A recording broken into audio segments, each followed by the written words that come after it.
శ్రీ మహావిష్ణువు నేలపైకి వచ్చినటువంటి అవతారమే శ్రీ వెంకటేశ్వర స్వామి.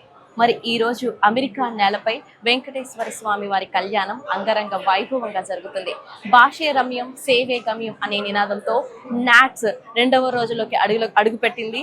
మరి మొదటి రోజు సక్సెస్ఫుల్ గా కంప్లీట్ చేసుకుని రెండవ రోజు వెంకటేశ్వర స్వామి వారి కళ్యాణంతో ఈ కార్యక్రమాలన్నిటినీ కూడా కొనసాగిస్తున్నారు. మరి ఈ రోజు అమెరికాలో ఇలాంటి అద్భుతమైనటువంటి అవకాశం అందించినటువంటి నాట్స్ వారికి ఇక్కడ వచ్చినటువంటి తెలుగు ప్రజలందరూ కూడా కృతజ్ఞతలు తెలియజేస్తున్నారు. ఇంతమంది తెలుగు వారిని ఒకే వేదికపై చూడడం నిజంగా చాలా గొప్ప విషయం అని చెప్పాలి. సో ఆ సెలబ్రేషన్ సంబంధించి ఆ పూజా విధానం గురించి ఇండియా నుంచి ప్రత్యేకంగా రావడం కూడా జరిగింది. సో వాళ్ళని అడిగి తెలుసుకుందాం. ఎక్కడి నుంచి వచ్చారు ఇండియా నుంచి? నా విశాఖపట్నం. సో ఎలా అనిపించింది అమెరికాలో ఇంతమంది తెలుగు వారిని చూడడం, ఇక్కడ పూజ చేస్తారు? చాలా సంతోషంగా ఉంది. చాలా భక్తి శ్రద్ధలతో పూజ చేసుకున్నారు. బాలకృష్ణ గారు కూడా వచ్చారు. ఇంచుమించుగా ఒక 2 hours ఆయన కూర్చున్నారు. చాలా సంతోషం. అంత బిజీ ఆర్టిస్టులు చాలా మంది వచ్చారు. చాలా భక్తి శ్రద్ధలతో చేశారు. చాలా సంతోషం, బాగా జరిగింది.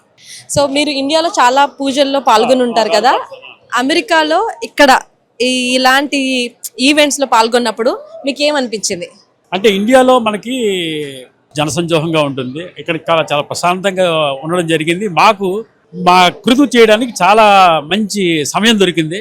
చాలా బాగా చేసుకున్నాం. మాకు చాలా ఒక ఆనందంగా ఉన్నది. అలాగే చూసిన వాళ్ళందరికీ కూడా అసలు ఆ శ్రీనివాస కళ్యాణం అన్నది మనం ఇండియాలో తిరుపతిలో చేసుకుంటాం కదా, ఇక్కడ కూడా అన్ని కార్యక్రమాలు అన్ని పద్ధతులతో కలిపి చేసాం. చాలా సంతోషంగా ఉంది.